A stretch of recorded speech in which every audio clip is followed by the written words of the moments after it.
बाबा साहेब ने पूरा जीवन ऊंच नीच, भेदभाव और कर दिया समर्पित। बाबा साहेब डॉ भीमराव आम्बेडकर का नाम कौन नहीं जानता है। उन्होंने अपना पूरा जीवन ऊंच नीच, भेदभाव और छुआछूत के उन्मूलन जैसे कार्यों के लिए कर दिया, समर्पित दिया था। सामाजिक समता और सामाजिक न्याय जैसे सामाजिक परिवर्तन के मुद्दों को प्रमुखता से स्वर देने और परिणाम तक लाने वाले प्रमुख लोगों में डॉ भीमराव आम्बेडकर का नाम अग्रणी है। उन्हें ही बाबा साहेब के नाम से भी जाना जाता है। एकात्म समाज निर्माण, सामाजिक समस्याओं, अस्पृश्यता जैसे सामाजिक मामलों पर उनका मन संवेदनशील एवं व्यापक था।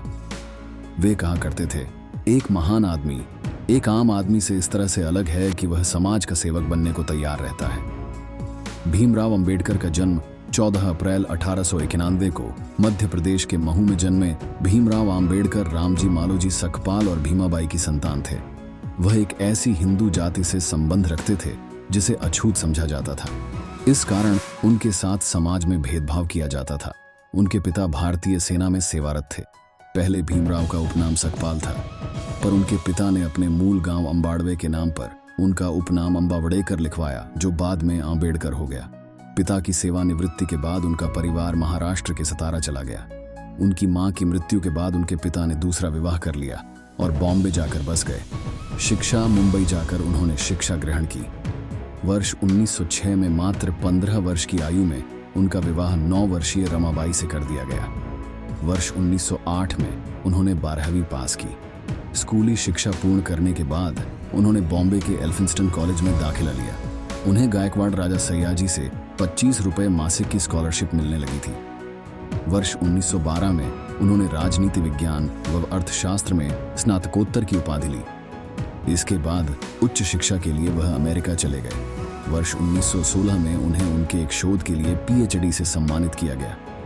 इसके बाद वह लंदन गए, किंतु बीच में ही लौटना पड़ा। आजीविका के लिए इस बीच उन्होंने कई कार्य किए। वह मुंबई के Sydenham college of commerce and economics में राजनीतिक अर्थव्यवस्था के प्राध्यापक भी रहे। इसके पश्चात एक बार फिर वह इंग्लैंड चले गए।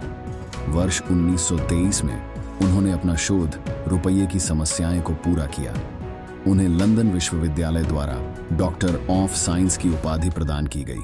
उन्हें ब्रिटिश बार में बैरिस्टर के रूप में प्रवेश मिल गया। स्वदेश लौटते हुए भीमराव आम्बेडकर 3 महीने जर्मनी में रुके और बॉन विश्वविद्यालय में उन्होंने अर्थशास्त्र का अध्ययन जारी रखा। 1927 में कोलंबिया विश्वविद्यालय ने उन्हें PhD की उपाधि प्रदान की। बचपन से ही छुआछूत से जूझना पड़ा आम्बेडकर को। बचपन से ही अस्पृश्यता से जूझना पड़ा। विद्यालय से लेकर नौकरी करने तक उनके साथ भेदभाव होता रहा। इस भेदभाव ने उनके मन को बहुत ठेस पहुंचाई। उन्होंने छुआछूत का समूल नाश करने की ठान ली। उन्होंने कहा कि जनजाति एवं दलित के लिए देश में एक भिन्न चुनाव प्रणाली होनी चाहिए। देश भर में घूम घूम कर उन्होंने दलितों के अधिकारों के लिए आवाज उठाई और लोगों को जागरूक किया। उन्होंने एक समाचार पत्र मूक नायक, लीडर ऑफ साइलेंट शुरू किया।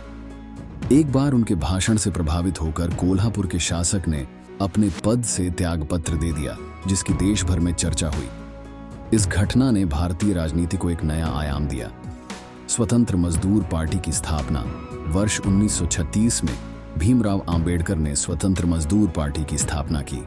अगले वर्ष 1937 के केंद्रीय विधानसभा चुनाव में उनकी पार्टी ने 15 सीटों पर विजय प्राप्त की। उन्होंने इस दल को all India schedule caste party में परिवर्तित कर दिया। वर्ष 1946 में संविधान सभा के चुनाव में वह खड़े तो हुए, किंतु सफलता नहीं मिली। वह रक्षा सलाहकार समिति और वायसराय की कार्यकारी परिषद के लिए श्रम मंत्री के रूप में सेवारत रहे। वह देश के पहले कानून मंत्री बने। उन्हें संविधान गठन समिति का अध्यक्ष बनाया गया। आम्बेडकर समानता पर विशेष बल देते थे। वह कहते थे, अगर देश की अलग अलग जाति एक दूसरे से अपनी लड़ाई समाप्त नहीं करेंगी तो देश एकजुट कभी नहीं हो सकता। यदि हम एक संयुक्त एकीकृत आधुनिक भारत चाहते हैं तो सभी धर्मशास्त्रों की संप्रभुता का अंत होना चाहिए। हमारे पास ये आज़ादी इसलिए है ताकि हम उन चीज़ों को सुधार सकें जो सामाजिक व्यवस्था, असमानता, भेदभाव और अन्य चीज़ों से भरी है, जो हमारे मौलिक अधिकारों के विरोधी हैं। एक सफल क्रांति के लिए केवल असंतोष का होना ही काफी नहीं है, बल्कि इसके लिए न्याय, राजनीतिक और सामाजिक अधिकारों में गहरी आस्था का होना भी बहुत आवश्यक है। राजनीतिक अत्याचार सामाजिक अत्याचार की तुलना में कुछ भी नहीं है, और जो सुधारक समाज की अवज्ञा करता है वह सरकार की अवज्ञा करने वाले राजनीतिज्ञ से ज्यादा साहसी है। जब तक आप सामाजिक स्वतंत्रता हासिल नहीं कर लेते, तब तक आपको कानून चाहे जो भी स्वतंत्रता देता है वह आपके किसी काम की नहीं। यदि हम एक संयुक्त एकीकृत आधुनिक भारत चाहते हैं तो सभी धर्मशास्त्रों की संप्रभुता का अंत होना चाहिए। छुआछूत का आजीवन विरोध बाबा साहब ने जीवन अर्पित छुआछूत का विरोध किया। उन्होंने दलित समाज के सामाजिक और आर्थिक उत्थान के लिए सराहनीय कार्य किए। वह कहते, आप स्वयं को अस्पृश्य न माने, अपना घर साफ रखें, घिनौने रीति रिवाजों को छोड़ देना चाहिए। हमारे पास यह आज़ादी इसलिए है ताकि हम उन चीज़ों को सुधार सकें जो सामाजिक व्यवस्था, असमानता, भेदभाव और अन्य चीज़ों से भरी हैं, जो हमारे मौलिक अधिकारों की विरोधी हैं। राष्ट्रवाद तभी औचित्य ग्रहण कर सकता है जब लोगों के बीच जाति, नस्ल या रंग का अंतर भुलाकर उसमें सामाजिक भ्रातृत्व को सर्वोच्च स्थान दिया जाए। सामाजिक समानता को महत्व, वह सामाजिक समानता को बहुत महत्व देते थे। वह कहते थे, जब तक आप सामाजिक स्वतंत्रता हासिल नहीं कर लेते, तब तक आपको कानून चाहे जो भी स्वतंत्रता देता है वह आपके किसी काम की नहीं होती। एक सफल क्रांति के लिए सिर्फ असंतोष का होना ही काफी नहीं, बल्कि इसके लिए न्याय, राजनीतिक और सामाजिक अधिकारों में गहरी आस्था का होना भी जरूरी है। राजनीतिक अत्याचार सामाजिक अत्याचार की तुलना में कुछ भी नहीं है, और जो सुधारक समाज की अवज्ञा करता है वह सरकार की अवज्ञा करने वाले राजनीतिज्ञ से ज्यादा साहसी है। वह राजनीति को जन कल्याण का माध्यम मानते थे। वह स्वयं के बारे में कहते थे, मैं राजनीति में सुख भोगने नहीं, अपने सभी दबे कुचले भाइयों को उनके अधिकार दिलाने आया हूं। मेरे नाम की जय जयकार करने से अच्छा है मेरे बताए हुए रास्ते पर चलें। वह कहते थे, न्याय हमेशा समानता के विचार को पैदा करता है। संविधान मात्र वकीलों का दस्तावेज नहीं, यह जीवन का एक माध्यम है। निस्संदेह देश उनके योगदान को कभी भुला नहीं पाएगा, इसलिए अपनाया था। बौद्ध धर्म आम्बेडकर का बचपन अत्यंत संस्कारी एवं धार्मिक माहौल में बीता था। इस वजह से उन्हें श्रेष्ठ संस्कार मिले। वह कहते थे, मैं एक ऐसे धर्म को मानता हूं जो स्वतंत्रता, समानता और भाईचारा सिखाए। वर्ष 1950 में वह एक बौद्धिक सम्मेलन में भाग लेने के लिए श्रीलंका गए, जहां वह बौद्ध धर्म से अत्यधिक प्रभावित हुए। स्वदेश वापसी पर उन्होंने बौद्ध धर्म के बारे में पुस्तक लिखी। उन्होंने बौद्ध धर्म ग्रहण कर लिया। वर्ष 1955 में उन्होंने भारतीय बौद्ध महासभा की स्थापना की। 14 अक्टूबर 1956 को उन्होंने एक आम सभा आयोजित की, जिसमें उनके 5 लाख समर्थकों ने बौद्ध धर्म अपनाया। कुछ समय पश्चात 6 दिसंबर 1956 को उनका निधन हो गया। उनका अंतिम संस्कार बौद्ध धर्म की रीति के अनुसार किया गया। वर्ष 1990 में मरणोपरांत उन्हें देश के सर्वोच्च नागरिक सम्मान भारत रत्न से सम्मानित किया गया। कई भाषाओं के ज्ञाता बाबा साहब ने अनेक पुस्तकें भी लिखी हैं। बाबा साहब ने अंग्रेजी में वेटिंग फॉर ए वीजा नाम से अपनी आत्मकथा लिखी। इसमें उन्होंने एक घटना का जिक्र किया है जो आंखें खोलने वाली है। यह घटना काठियावाड़ के एक गांव के एक शिक्षक की थी।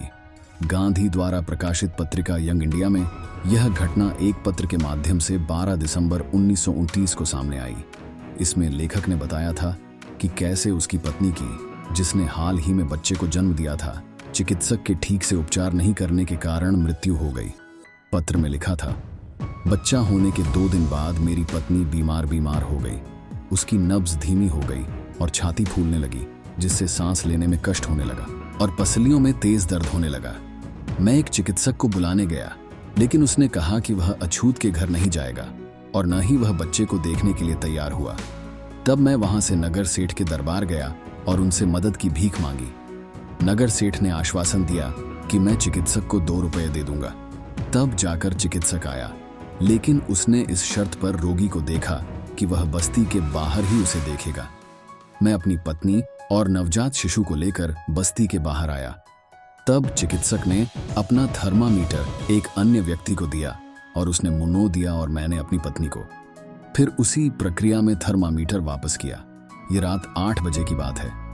थर्मामीटर देखते हुए चिकित्सक ने कहा कि रोगी को निमोनिया हो गया है। उसके बाद चिकित्सक चला गया और दवाइयां भेजी। मैं बाजार से कुछ लिनसीड खरीद कर ले आया और रोगी को लगाया। बाद में चिकित्सक ने रोगी को देखने से इनकार कर दिया, जबकि उसे इस काम के लिए 2 रुपये दिए गए थे। चिकित्सक की अनदेखी से उसकी मृत्यु हो गई। उस शिक्षक और चिकित्सक का नाम नहीं लिखा गया था। शिक्षक ने बदले की कार्यवाही के डर के कारण नाम नहीं दिया, लेकिन तथ्य एकदम सही है। उसके लिए किसी स्पष्टीकरण की आवश्यकता नहीं है। शिक्षित होने के बाद भी चिकित्सक ने गंभीर रोगग्रस्त महिला को स्वयं थर्मामीटर लगाने से मना कर दिया। उसके मन में बिल्कुल भी उथल पुथल नहीं हुई कि वह जिस कार्य से बंधा हुआ है उसके कुछ नियम भी हैं। आंबेडकर का जन्म ऐसे समुदाय में हुआ था जिसे उस दिनों अछूत समझा जाता था। उन्होंने यह देखा कि कैसे उनके समाज में लोगों के साथ भेदभाव बरता जाता है। इन चीजों को उन्होंने निकटता से महसूस भी किया, जिससे वे खिन्न रहते थे। शायद इस कारण ही अपने आखिरी दिनों में उन्होंने बौद्ध धर्म अपना लिया था। सामाजिक न्याय के मसीहा रहे डॉ. भीमराव आंबेडकर ने अपना संपूर्ण जीवन ऊंच नीच, भेदभाव, छुआछूत के उन्मूलन जैसे सामाजिक कार्यों के लिए समर्पित कर दिया।